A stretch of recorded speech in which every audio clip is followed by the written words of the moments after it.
Hello everyone, TJ Bellotti again. Thanks for stopping back. Today I want to talk mostly about the beginning period of being a new business owner.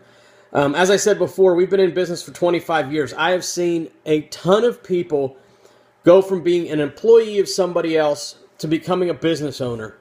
And they all seem to kind of take the same kind of arc of development. So I want to kind of describe it to you so whenever you're going through this arc, you're not freaked out, that you have heard about it before so you can expect what you're about to encounter. So what usually happens is people are very fearful at first. They're not real sure that they have the ability. They're not real sure if they have the adventure gear that it takes to kind of go out there on your own. They're not sure if they can have enough business to make themselves successful. They're not sure exactly what they're going to do. They might have an idea of what type of business they're going to be in, but they don't know exactly what to do each step of the way. So typically there's a little bit of fear at first. And then once they finally take the leap and they go from being a full-time employee of somebody else to being a business owner or a small business owner or an entrepreneur, whatever you want to call it, then there's kind of this period of excitement. It's all they can really talk about. It is something they think about all day. They don't mind going out and doing the grinding work that it takes to get the business started. They're always making moves. They're joining chambers of commerce. They're joining industry groups. They're going to luncheons. They're trying to network. And then something happens along that beginning period where all that excitement starts to slow. And either the everyday grind of regular business or the frustration of not growing as quickly as they think they would starts to take a toll on them. And they start to feel like, man, I'm never going to be successful at this. I'm never going to be able to be as good at this as the other people that I see in business, or what the books told me I would be, or this goofy guy on YouTube told me I would be. That period of question is normal. We came out of the blocks fairly slow. At the time, we were pretty young, so we were still more worried about going out and having a good time than we really were building a business.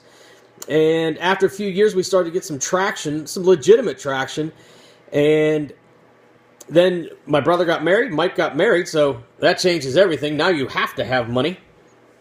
So that made us even more serious. And then through a couple recessions and 9/11 and things like that, we really had to restructure at one point.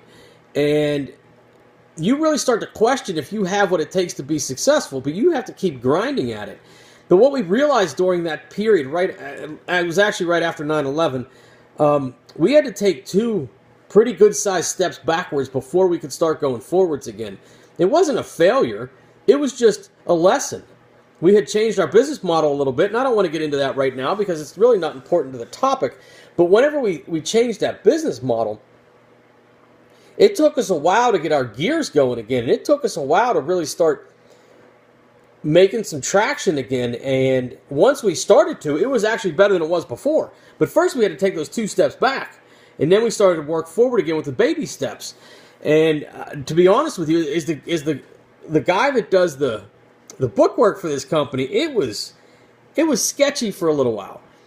But what you come to realize, and I hope that you get this, is joining the chambers of commerce and joining the networking groups and all that stuff. In some industries, it might be a good idea, but I have never met anybody who made or broke their business on that. Yep, they'd go to a luncheon every now and then. They'd go to a breakfast every other week. But that time didn't help produce anything. Maybe you started out with an employee or two and you weren't ready for an employee or two. Maybe you started out with 8 really good solid clients and you come to find out you can only really service 5. Okay, back up to 5. Get back down to 5 clients. Work them as best you can. Make them the happiest clients in the industry. And then whenever you start to have a little bit of extra revenue or whatnot, then you can worry about subcontracting to an additional person or bringing someone part-time. But there are distinct stages in our growth, the same as there's distinct stages in product development. Organizational development goes through very similar stages. In those first couple periods of time, and every industry is going to be a little bit different, so I'm not going to put a time on them. I just want you to expect there are going to be some bad days whenever you think, I don't have it in me. I don't want to get out of bed. And let me give you a quick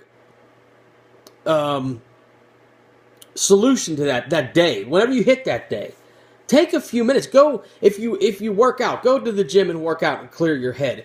Go for a bike ride. Go, if you're a photographer, go take some pictures. If you like coffee, go to a coffee shop, sit down, have a cup of coffee with your favorite magazine, and try to get back to what it is that you really are trying to do. And this is why goals are so incredibly important to set.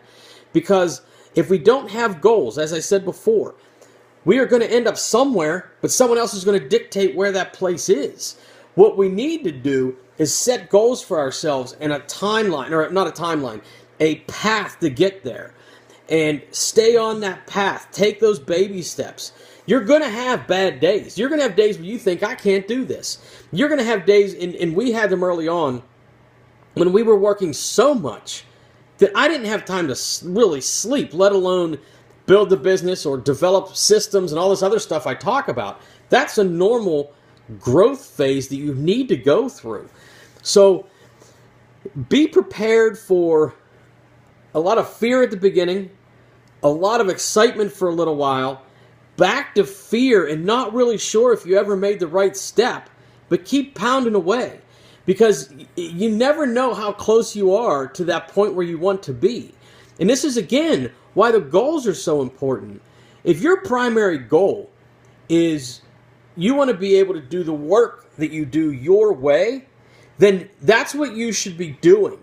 You should be focusing on the work, not the money. Obviously, you have to pay the bills.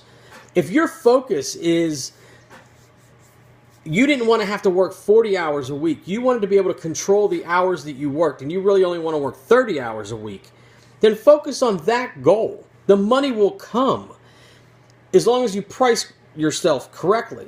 If your goal was to become a millionaire and you thought starting this business will make me a millionaire, you're going to quit and you're going to get frustrated, and you will say that you'll be one of the people that say, oh, you can't make it in business by yourself because you had the wrong goal. Becoming wealthy, working for yourself, it happens, but it takes a long time. Some people seem to do it overnight. They don't. There is no such thing as an overnight success.